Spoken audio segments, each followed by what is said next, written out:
Oke, assalamualaikum teman-teman semuanya. Kita akan membahas kembali tentang studi kasus pada pemrograman C++. Dan di video kali ini, kita akan coba ulas tentang skema dari pola segitiga yang bisa kita hasilkan dari program yang kita buat menggunakan perulangan. Bagaimana nanti skemanya dan bagaimana kita bisa membedah satu persatu proses yang ada di perulangan tersebut. So, simak videonya sampai selesai.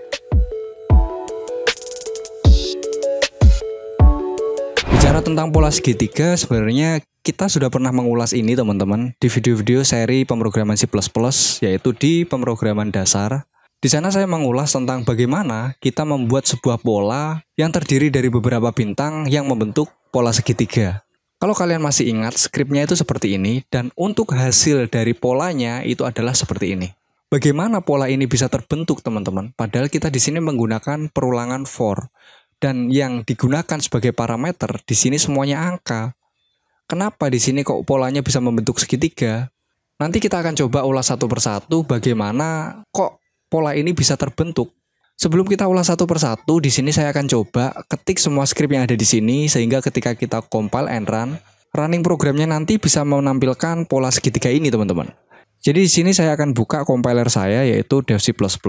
Silakan kalian ketikkan struktur dasar dari pemrograman C++ dari main programnya, terus di sini saya menggunakan header berupa IOStream. Jadi untuk library yang saya gunakan yaitu IOStream. Untuk namespace yang saya gunakan cukup standar aja, jadi di sini saya gunakan using namespace std. Langkah awal yang harus kita lakukan, di sini kita harus mengetikkan perulangan.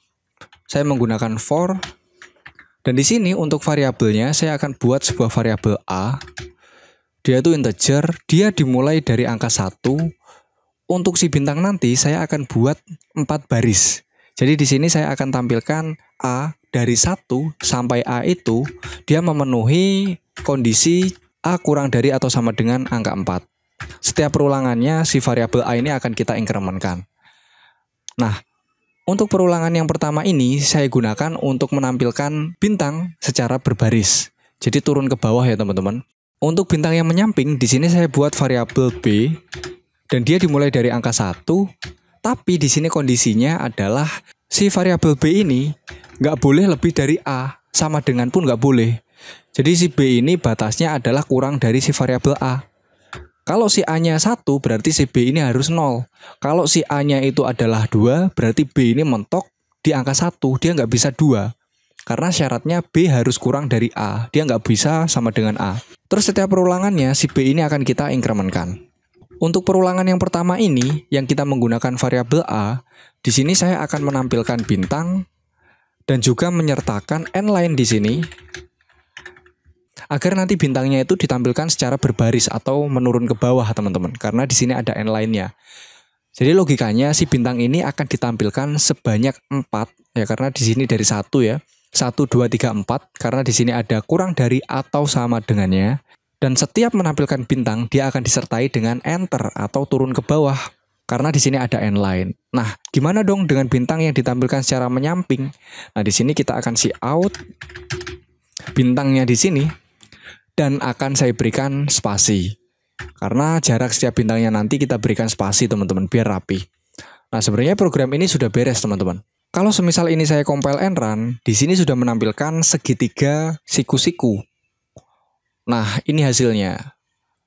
Nah, untuk skrip yang tadi saya tampilkan, sekarang sudah saya ketik semuanya di sini, dan kalau kita compile and run, menghasilkan segitiga siku-siku seperti ini. Nah, sekarang kita akan coba ulas bareng-bareng teman-teman, bagaimana itu bisa terjadi. Di sini kita punya skema dari percabangan yang kita lakukan menggunakan perulangan for.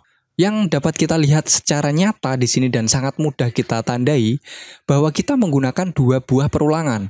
Jadi for itu ada 2 teman-teman. Yang pertama for yang memiliki variabel yaitu variabel A, dan for yang kedua itu adalah for yang menggunakan variabel B. Dan yang perlu kita garis bawahi di sini, for yang menggunakan perulangan dari variabel B itu letaknya di dalam for yang menggunakan perulangan dari variabel A. Kalau kita gambarkan dengan grafik atau dengan gambar, itu bentuknya seperti ini. Variabel B ini terbentuk ketika variabel A itu sudah ada. Kalau variabel A belum ada, kita nggak bisa melakukan perulangan dengan menggunakan variabel B kayak gitu. Dan di sini kalau kita ulas satu persatu, Di perulangan yang paling luar, kita punya variabel A, nilainya itu adalah 1. Dan batas dari variabel A itu bisa melakukan perulangan adalah 4. Maka, for yang pertama ini atau for yang di luar ini, yang menggunakan variabel A, dia hanya melakukan perulangan sebanyak 4 kali. Yaitu ketika si variabel A bernilai 1, sampai si variabel A itu bernilai 4, yaitu 1, 2, 3, 4. Berarti 4 kali perulangan kayak gitu teman-teman. Makanya di sini untuk bintang yang ditampilkan dengan menggunakan enter atau menggunakan n-line itu ditampilkan sebanyak 4 kali. Terus di dalamnya for yang menggunakan variabel A, kita juga punya variabel B. Variabel B ini awalnya adalah 1 dan dia punya syarat kedua. Syaratnya, batasnya kita bisa melakukan looping ketika si variabel B ini kurang dari variabel A. Ketika si variabel B ini nilainya 1 dan si variabel A ini nilainya 1, perulangan yang ada di dalam sini yang menggunakan variabel B, dia nggak akan dijalankan. Nah, sekarang kita akan coba modifikasi sedikit. Untuk tampilan yang tadinya kita menampilkan bintang, agar kita paham letak kapan kita menampilkan variabel A dan letak kapan kita menampilkan si variabel B, maka untuk yang ada di cout-nya kita akan ubah. Untuk perulangan yang menggunakan variabel B, kita akan coba tampilkan huruf B, di sampingnya kita berikan 1 spasi. Tapi untuk perulangan yang menggunakan variabel A yang disertai dengan enter, di sini kita akan tampilkan huruf A. Dia ditampilkan sebagai string, sehingga nanti outputnya kita menampilkan hasil akhir seperti ini. Kalau yang dilakukan ada looping untuk variabel A, maka ditampilkan A saja. Kalau kita menggunakan looping yang kedua atau yang di dalam menggunakan variabel B, maka dia akan menampilkan huruf B kayak gitu. Jadi di sini saya akan kembali ke compilernya, saya akan ubah script saya menjadi seperti ini. Yang diubah di sini cukup ini ya, bintangnya untuk yang di dalam saya ubah menjadi huruf B, yang di luar ini yang menggunakan enter saya ubah menjadi A. Jadi kalau kita jalankan, dia akan menampilkan outputan sama persis seperti tadi. Ya di sini ada A. Jadi A-nya itu di akhir ya, karena dia berfungsi untuk memberikan efek enter ya. Setelah A ini ditampilkan, dia enter. Langsung kalau memenuhi perulangan yang B dijalankan. Kalau sudah akhirnya A, lalu enter dan seterusnya. Skemanya akan kita ulas setelah ini, satu persatu sedetail mungkin. Oke, jadi skripnya udah beres seperti ini. Saya kembali ke tampilan yang tadi. Oke, kalau pola ini sudah berhasil kita pahami, sekarang kita akan masuk ke pembahasan satu persatu ya.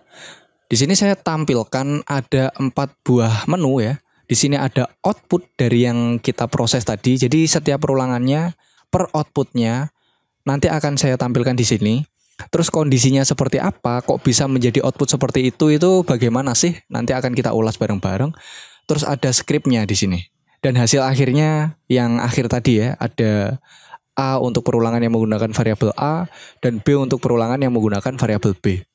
Jadi skripnya seperti ini, sesuai yang saya ketikkan tadi ya di compiler. Nah, kita mulai sekarang teman-teman. Kita punya variabel A. Saat ini variabel A itu adalah 1. Di awal perulangan variabel A nilainya adalah 1. Kita akan cek bareng-bareng apakah variabel A ini memenuhi syarat yang ada di sini. Jadi perulangan itu akan dijalankan selama si variabel A itu kurang dari atau sama dengan 4. Dan kita ketahui bersama, kalau angka 1 atau variabel A yang saat ini adalah bernilai 1, itu nilainya kurang dari atau sama dengan 4. Sehingga kondisinya terpenuhi, yaitu true. Kalau kondisinya terpenuhi, maka kita akan masuk ke dalam perulangan yang ada di dalam sini. Ya ternyata di dalam for yang menggunakan variabel A, ada perulangan lagi. Perulangannya menggunakan for juga. Dan di sana kita set untuk variabel B adalah 1. Dan dia punya kriteria atau punya kondisi. Perulangan itu akan dijalankan kalau dia kurang dari variabel A. A-nya berapa sekarang? A-nya 1. B-nya juga 1. Apakah B itu kurang dari A? Enggak. B itu sama dengan A. B nilainya 1, A nilainya 1. Sehingga B itu sama dengan A. B tidak kurang dari A, sehingga di sini mendapatkan nilai false. Sehingga untuk si out B yang ada di dalam sini nggak akan dijalankan karena tidak memenuhi syarat yang ada di sini. Sehingga kita nggak akan masuk ke dalam perulangan for ini. Kita langsung lanjut ke sini, si out A dan n-line. Ya di sini ada perintah cetak huruf A dan dia memberikan enter, sehingga outputnya di sini tampil A gitu aja. Dan di hasil akhir kita menampilkan yang ini. Untuk si huruf A. Ini adalah looping pertama dari variabel A. Ketika si variabel A nilainya adalah 1. Setelah kita menampilkan itu, sesuai dengan instruksi yang ada di belakang sini, variabel A akan kita incrementkan. Sehingga variabel A saat ini nilainya adalah 2. Dan ini akan kita lanjutkan di perulangan selanjutnya. Oke, sampai sini aman ya. Jadi untuk yang A yang ada di hasil akhir yang pertama ini, hasilnya dari perulangan tersebut. Kalau kita downgrade satu persatu, sekarang tampilnya cuma A kayak gini aja. Lanjut ke perulangan selanjutnya. Variabel A sekarang nilainya adalah 2. Kita akan cek kembali, apakah angka 2 ini kurang dari atau sama dengan 4? Apakah si variabel A ini kurang dari atau sama dengan 4? Iya, 2 itu masih kurang dari atau sama dengan 4. Berarti kita masih layak masuk ke dalam perulangan menggunakan variabel A. Ternyata di dalamnya ada looping lagi menggunakan for. Dia set kalau variabel B itu adalah 1. Benar ya teman-teman? Variabel B sekarang 1. Kita akan cek apakah 1 itu kurang dari 2. Iya, 1 itu kurang dari 2. 1 dari mana? 1 adalah variabel B, 2-nya adalah variabel A. B itu sekarang kurang dari A, sehingga kita layak masuk ke dalam looping yang menggunakan variabel B. Sehingga sesuai instruksi yang ada di dalam for yang menggunakan variabel B, kita akan cetak B spasi. Dia ditampilkan dalam bentuk string. Sehingga di output, sekarang dia menampilkan B seperti ini. Kalau sudah, B-nya akan di plus plus, sesuai dengan instruksi yang ada di akhir looping for, B++. Atau kalau programnya selesai looping pertama, kita akan incrementkan, dan variabel B akan bertambah nilainya menjadi 2. Nah, sekarang kita cek lagi teman-teman. Apakah si B ini kurang dari A? Enggak.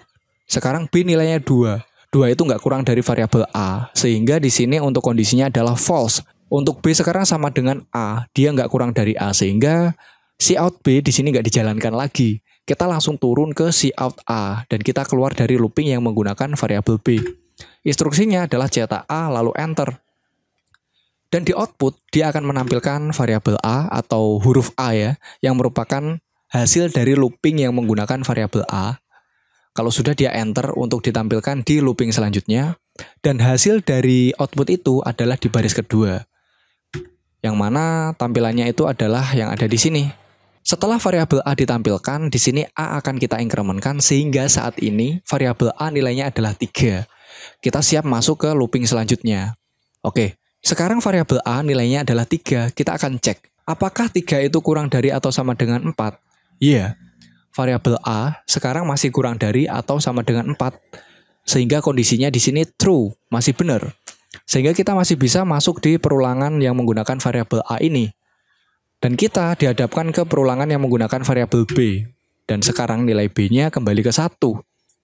Karena perulangannya kita mulai lagi teman-teman. Tadi sudah beres, terus kita sekarang mulai lagi. B-nya sekarang 1 nih. Apakah 1 ini kurang dari A? A-nya 3, ya. 1 itu kurang dari 3, sehingga di sini kondisinya adalah true. Kalau true, kita layak masuk ke perulangan ini. Kita menampilkan huruf B spasi, sehingga sekarang menampilkan cetak B. Cetak B spasi ya. Nah, di output di sini ditampilkan B, terus ada spasinya. Setelah ditampilkan B, sekarang B-nya kita plus plus. Sehingga yang awalnya 1, sekarang nilainya menjadi 2. Kita akan cek ulang teman-teman. Apakah B sekarang kurang dari A? Iya, 2 itu masih kurang dari A. A nilainya sekarang masih 3. 2 itu kurang dari 3, sehingga di sini statementnya atau kondisinya adalah true.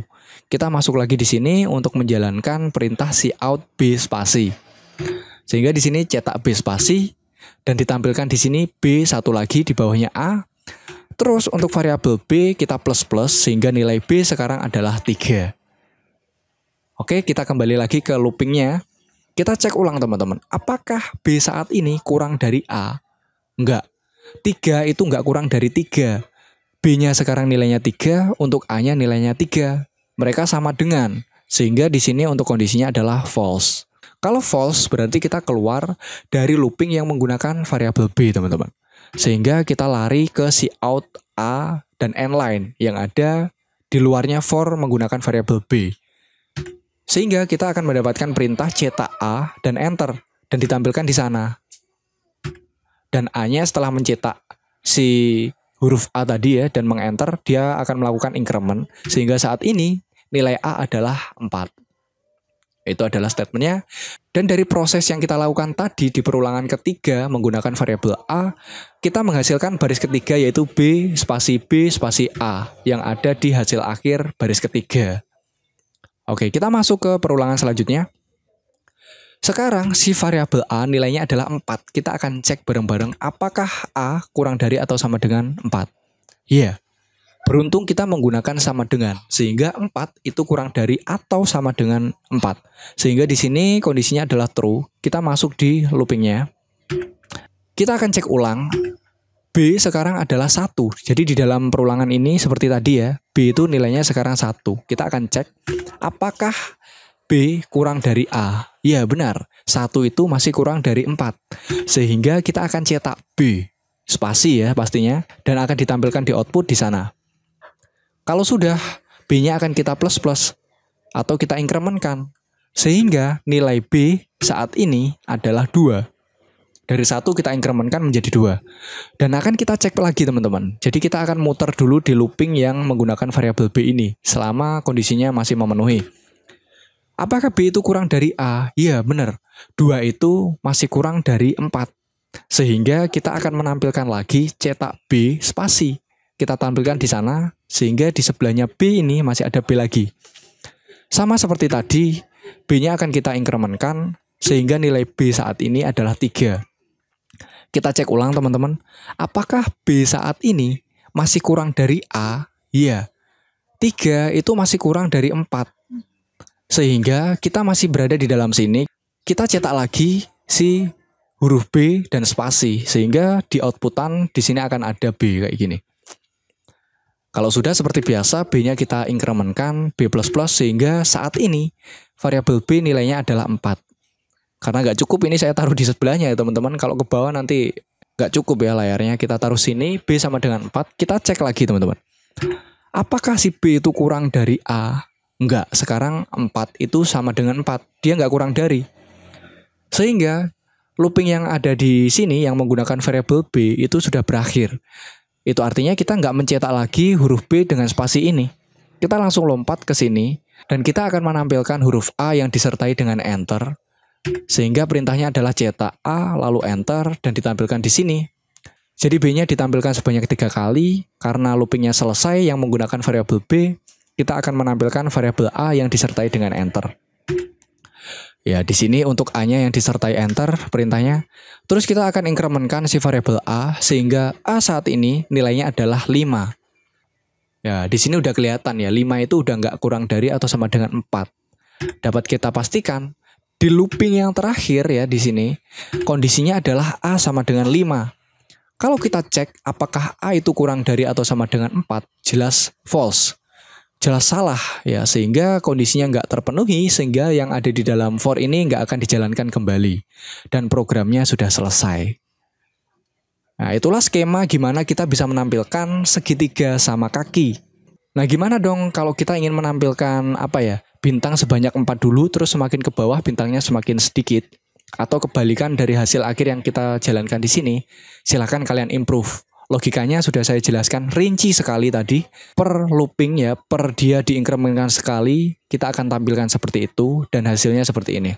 Kalau kita kembali ke compiler teman-teman, misal nih teman-teman, untuk sisi outnya ini kita ubah, untuk huruf B ini kita ubah menjadi variabel B ya semisal, biar kita tahu mana si variabel A dan mana variabel B.